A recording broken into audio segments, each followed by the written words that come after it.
สบายดีทานผู้ชมเมื่อจุผู้สุคนนี่คือบรรยากาศขบวนแห่พระเจ้าองค์หลวงผ้าสุขไปที่วัดผ้าโอที่นครหลวงพระบางนั่นเองเถอะพี่น้องพระเจ้าองค์หลวงผ้าสุขเป็นพระพุทธรูปที่องค์ใหญ่เลยแหละพี่น้องเบิ่งนี่เลยพี่น้องตอนนี้เพิ่นแห่ออกจากส่วนสาธารณะลานซางมุ่งหน้าไปที่วัดผ้าโอวัดผ้าโอก็ตั้งอยู่ทางภาคเหนือของหลวงพระบางก็บ่ไกลจากนี่ปานได้พี่น้องเถอะพี่น้ององค์ใหญ่สวยงามเลยตอนนี้ก็ถือว่ามีพ่อแม่ประชาชนชาวหลวงพระบางมาร่วมขบวนแห่ไปที่วัดผ้าโอหลายพอสมควรพี่น้องคนนี้แน่นเลยเนาะเบิ่งแต่รถนี่ยาวพี่น้องตอนนี้ก็เวลา9 โมงตอนเช้าก็อาจจะใช้เวลาเป็นชั่วโมงเนาะกว่าจะไปฮอดวัดพระโอเพราะว่าเพิ่นจะค่อยไปคนแห่กันไปไล่เลยส่วนพระเจ้าองค์หลวงพระสุขนี่ก็รออยู่ที่โรงงานผลต้องที่นครหลวงเวียงจันทน์รอด้วยของสำเร็จพี่น้องพระพุทธรูปองค์นี้มีหน้าตักกว้างอยู่320 ซนแล้วก็หลวงสูง420 ซนก็คือ4 เมตรกับ20 ซนเนาะความสูงน้ำหนักอยู่ 2,800 กิโลกรัมถูกพี่น้องคือว่าอยู่เขตหลวงพระบางนี่ก็น่าจะเป็นพระพุทธรูปที่ว่าองค์ใหญ่พอสมควรตอนนี้ขบวนแห่กามาฮอดเขตใกล้ๆกับขั้วดอนจอกายหงเฮียนมหาลัยสุภานุวงศ์มาใช้เวลาไปชั่วโมงไปนั่นหนึ่งเราพี่น้องเพราะว่าเขตที่มีชุมชนเขตที่มีประชาชนเพิ่นก็ออกมาเนาะสักการะบูชามาไหว้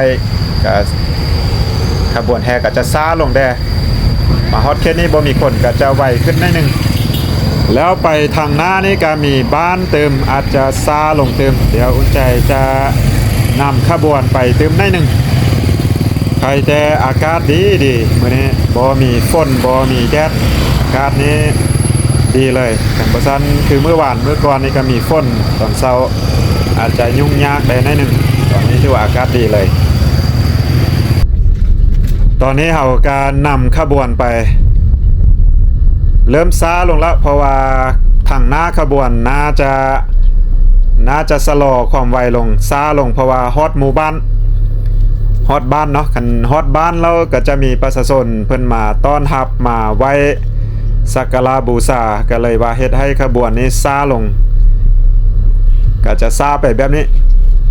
ระยะทางจากส่วนสาธารณะลานสร้างมาฮอดไปจนฮอดพระโอนี่ก็ประมาณ5-6 กิโลนี่บ่ใช้เวลาบ่ไกลหลายพี่น้องตอนนี้อุ่นใจนำขบวนมาฮอดจุดนี้เนาะขั้วรถไฟเขตบ้านพรไสมาฮอดเขตนี้ถือว่าช้าเลย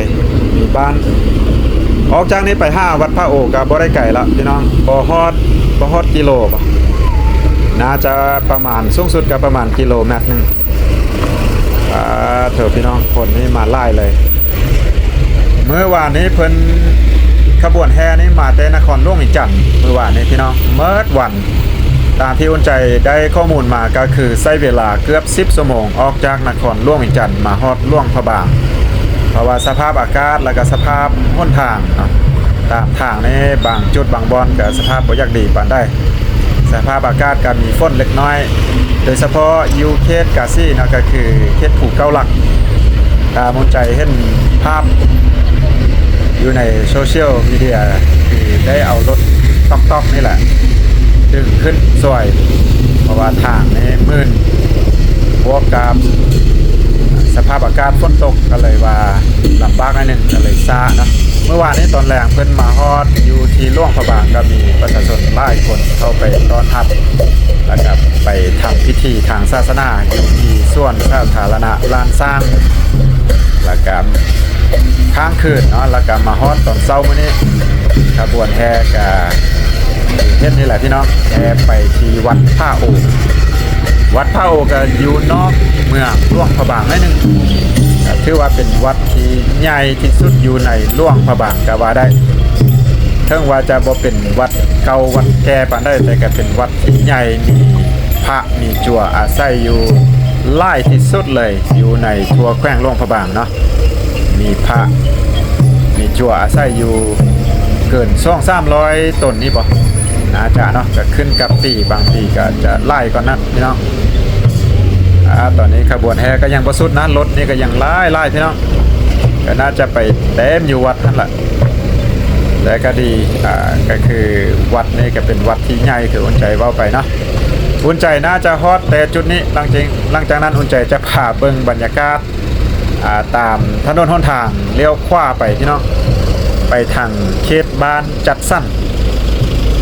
ไปเบิ่งสภาพถนนหนทางเนาะพี่น้องเนาะตอนนี้อุ่นใจก็เลี้ยวกลับมาที่ทางหลวงพระบางคือเก่าพี่น้องแต่ว่าเป็นเส้นทางอีกเส้นทางหนึ่งเส้นทางนี้ก็คือเส้นทางตัดใหม่เป็นเขตจะเอิ้นว่าเขตบ้านผู้เล็กเจริญแล้วก็เสื่อมไปใส่บ้านผู้สร้างคำเขตนี้จะเอิ้นว่าเขตบ้านจัดสรรเนาะ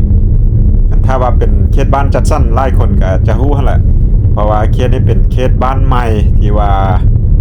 ประชาชนย้ายส่วนใหญ่ก็ย้ายมาแต่ทางเขตสนามบินในช่วงก็หลายปีผ่านมาเนาะช่วงที่ว่าเพิ่นขยายสนามบินหลวงพระบางก็เลยว่าย้ายประชาชนอยู่เขตนั้นมาอยู่เขตนี้ก็เลยเอิ้นว่าเขตบ้านจัดสรรถนนหนทางเขตนี้ก็ถือว่าขยายออกกว้างพอสมควรเทียบใส่หลายๆเส้นอยู่ในเขตตัวเมืองหลวงพระบางแล้วก็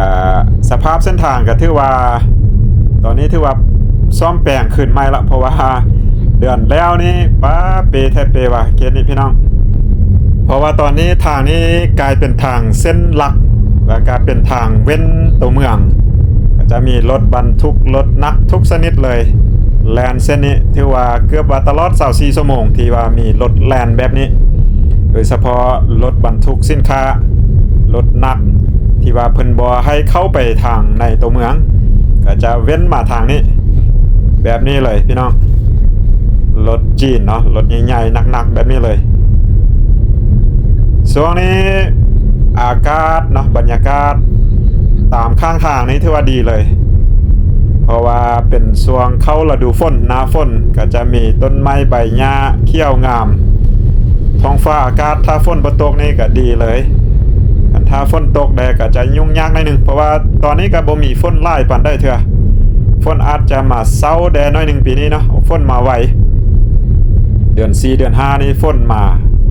แต่บางปีนี้จนฮอดเดือน6ฝนก็ยังบ่นั้นแต่ว่าปีนี้นี่ฝนมาไวมาเซาก็เลยว่าเฮ็ดให้ต้นไม้ใบหญ้าเขียวไวขึ้น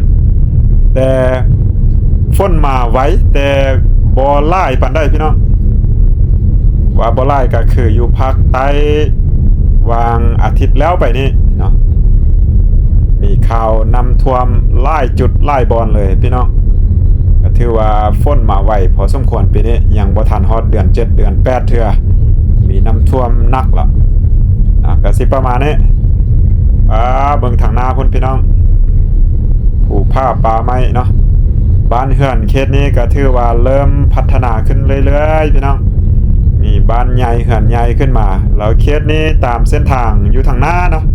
จะเห็นว่ามีรถมีคนมาหุ้มไล่อยู่บนเขตนี้ก็คือเขตตลาดจะมีประชาชนมาค่ายเครื่องค่ายของอยู่ซ่องข้างทางตอนนี้อยู่เขตนี้จะกลายเป็นเขตเมืองใหม่เลยแหละเพราะว่าประชาชนเริ่มเข้ามาอยู่อาศัยไล่ขึ้นเรื่อยๆแล้วก็หน้าแน่นขึ้นเรื่อยๆแต่ก่อนท่านทางเลขที่13นี้จะไปผ่านเขตตัวเมืองหลวงพระบางเลยแต่ว่าเดี๋ยวนี้บ่แน่ใจว่าเพิ่นใช้เส้นทางตัวนี้เป็นเลขที่13เลยบ่เพราะว่าจะเป็นทางเว้นตัวเมืองก็ไปเชื่อมใส่ทางเลขที่13นั่นแหละไปผ่านเขตสถานีรถไฟหลวงพระบาง บ่ได้ไกลปานใดจากนี้แล้วก็สามารถแยกเข้าไปในเขตตัวเมืองมีหลายเส้นหลายทางแยกเข้าไปอยู่